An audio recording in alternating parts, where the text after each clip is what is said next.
Level Crossing Removal Project. The Level Crossing Removal Project has 500 permanent staff, and we're overseeing in excess of $22 billion worth of transport infrastructure with about 5,000 people delivering works on the ground.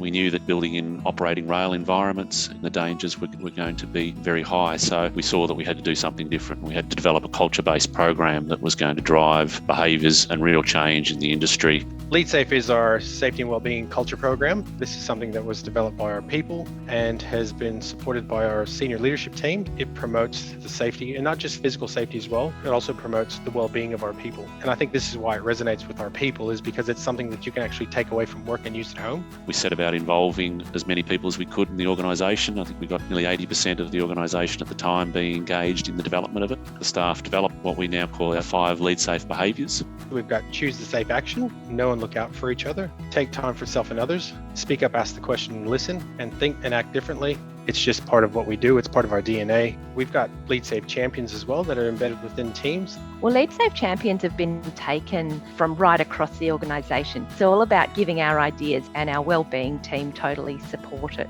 Having senior leaders encouraging people to live the LeadSafe behaviours, particularly taking time for self and others. I don't think in my previous employment we ever learnt that behaviour. To have that encouragement and support to take that break for your wellbeing, I think that's a game changer. We've seen a significant improvement in our safety statistics from a TRIFR rate of 8 dropping down to now at 5.4. But we're also seeing employee engagement surveys. We're getting up to 90% of engagement levels. We haven't just brought in a program, we've brought in a culture, and I think that's an amazing achievement.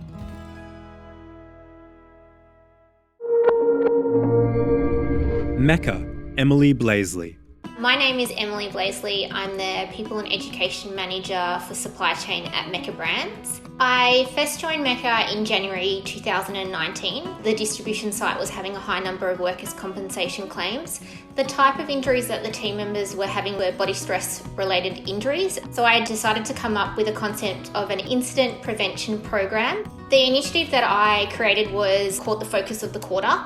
Some of the things that I created was, one, engaging the workforce to solve the problem, so inviting them to identify hazards. So we had a hazard hero competition. Another one was to create the site safety slogan. We had over 40 entrances, and the winning solution was, we think safety to get me home safely. Other things that we did were manual handling training, pre-shift stretches, weekly comms on how we were tracking with LTIs and hazard reporting. So just creating that engagement, education, and then embedding that back in.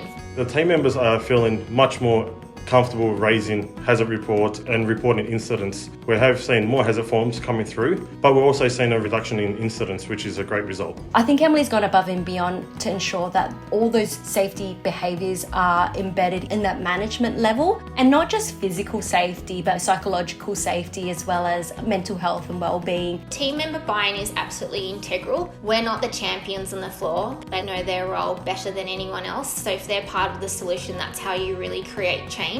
The team has safety at the front of mind now, so all our toolbox talks are starting with safety, all our management meetings are starting with safety. It always starts with safety, and that's a result from Emily's hard work.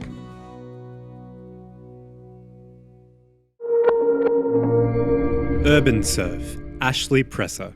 My name's Ashley Presser. I'm the Operations Manager at URBNSURF Melbourne. When we originally started, we were the first commercial surf park in the world. So for me, it was just a matter of understanding how do we meet our OHS duties in an industry that essentially hasn't been achieved before. Everything that Ash created was from scratch. He had to create an entire safety manual, piecing together standards from both pool safety and ocean safety. We essentially went through a 3-phase risk assessment. What are foreseeable hazards, pre-opening hazards, and ongoing operational hazards. There was a number of hazards that were unique to our environment, so we created this surf park lifeguard course to ensure that the staff were confident in operating in that new environment.